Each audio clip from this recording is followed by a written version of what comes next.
Hi everyone. Thank you for joining me for my first video of this series.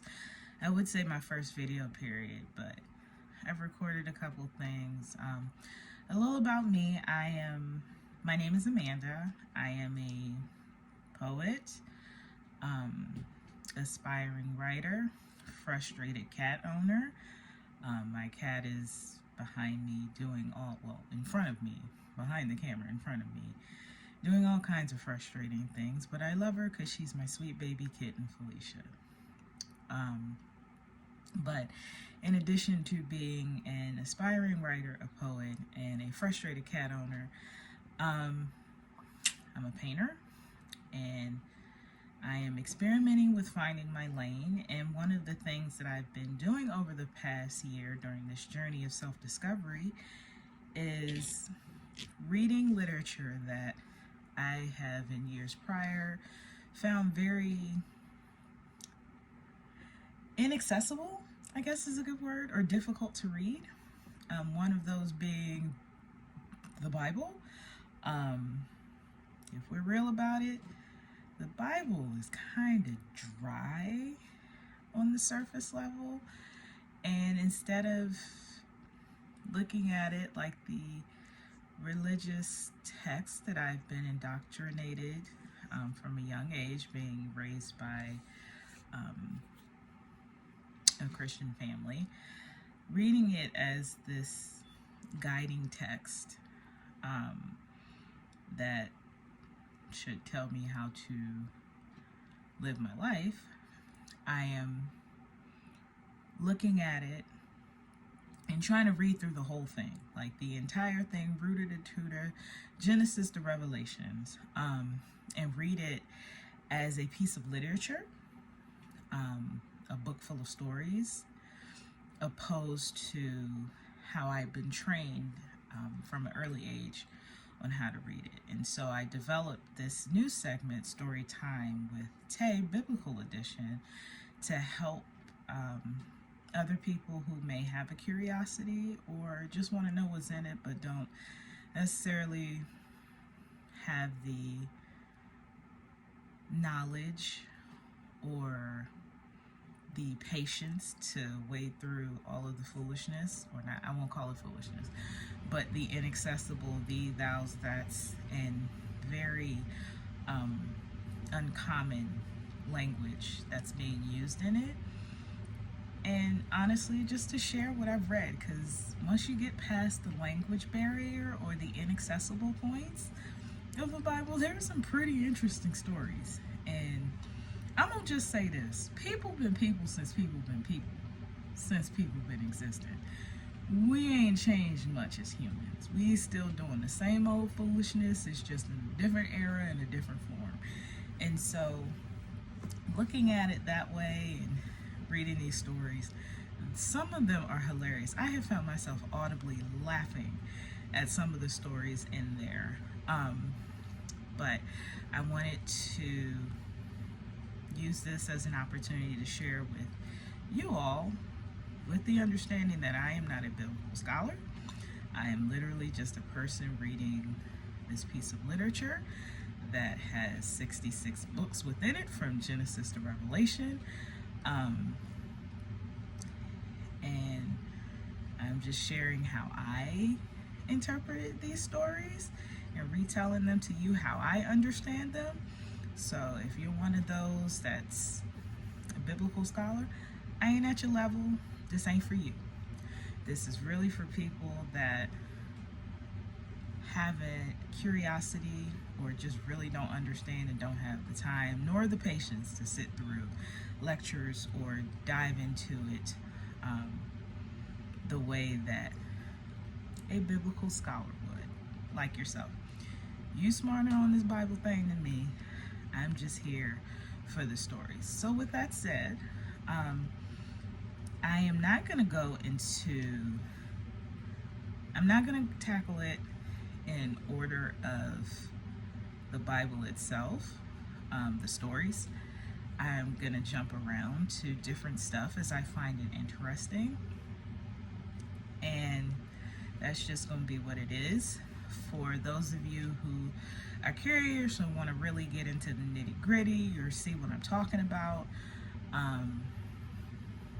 I will be putting the verses or where you can find these stories, so book, chapter, verse, in the description box, just so that you don't have to jump around or use the Google machine to find where these stories are.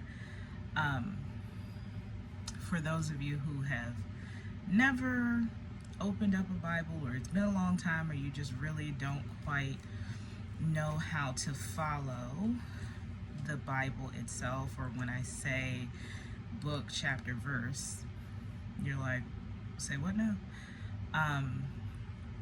The Bible is broken up into different books. I believe there are 66, as you all on the internet like to do. Please correct me if I am wrong, but I do believe that there are 66 books from Genesis, which is the first book, to Revelation, which is the last. I do know that part. And in there are thousands of chapters and verses and hundreds of stories about these people, pre and post Jesus, that are varying in genre. Like, I think there's something for, just from a literary or story beat standpoint in the genre of story, there's a little something for everybody. Like, there's poetry,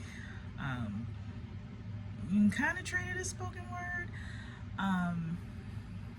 Certainly there's romance, there's like the whole love story, there's a whole segment. If you look at the book of Esther, that's basically The Bachelor. There's some Game of Thrones type fantasy stuff happening with lions and giants and stuff like that. There's plenty of war. If you like war, there's plenty of it. If you are into the more raunchy, darker corners of the internet, that's stuff for you too. So there's a little bit of something for everyone. There's parables, so if you're into like the Aesop's fables and stuff, the stories within the Bible themselves are in that genre, but also there are parables within the stories themselves. Mostly when you get to Jesus and how he talks to his people, I'm sure they were like, here he go again. Don't nobody know what you're talking about. Can you just speak to us like a regular human being? But that's just, when we start reading the stories about Jesus, I'm cracking myself up already. When you start reading his stories, you'll see he had his own way of communicating with people, but he certainly was not the dry figure like that. Oh, so Jesus is, what they say in short, I'm an onion with many layers. That was also Jesus, and like reading him as a character in this piece of literature, he's very interesting, and he is very multifaceted and layered and complex and funny, and you know, he was an interesting cat. That's all I'm gonna say, is he was an interesting cat. I'm gonna just say this, he did tell somebody in the most polite way I've ever heard that they was going to hell. He ain't said like, I'm condemning you. He just was like, yeah, you're not gonna be where I'm gonna be. So I will read that story one day, but this is why I decided to share this, to give some people who may not ordinarily know or understand or find the Bible inaccessible, to give them some points of contact that they don't have to do like a bunch of heavy research. So if you come across this and you come across my series, Storytime with Tay, Bible Edition, hopefully it'll help you, and if nothing else, it'll entertain you for a couple minutes, hearing some rando on the internet recap these crazy Bible stories, because they be crazy. With that, the first story that I'm going to do in my next video is the story of Abraham, who is known as the father of many nations. So when we get to the story, when I get to the story, and I tell you where he is, you just open up your Bible or your Bible app to the book that I say, to the chapter, and it'll say it at the top, chapter, whatever. It'll say book and chapter. And then the verses you'll notice. And again, if you know this ain't for you. I thank you for bearing with those who do not know. The verses, there are little numbers at the top of the lines, and it'll tell you those are the verses, and you just go to wherever the number starts and continue reading until the number that ends, or the end of the story, whichever comes first.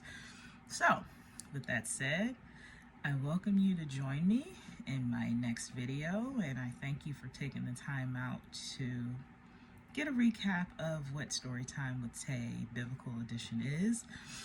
Certainly, I welcome you to give me suggestions on stories. Certainly, I'll cover all the ones that we know, but I also want to cover some ones that we don't necessarily hear all the time. Like, we know the story of Exodus. They've literally done movies on it. We know the story of the Easter and the crucifixion and all of that because they've done many movies on it. And so I wanted to cover some things that we don't always hear about. So if you have suggestions or recommendations, please put them in the comments.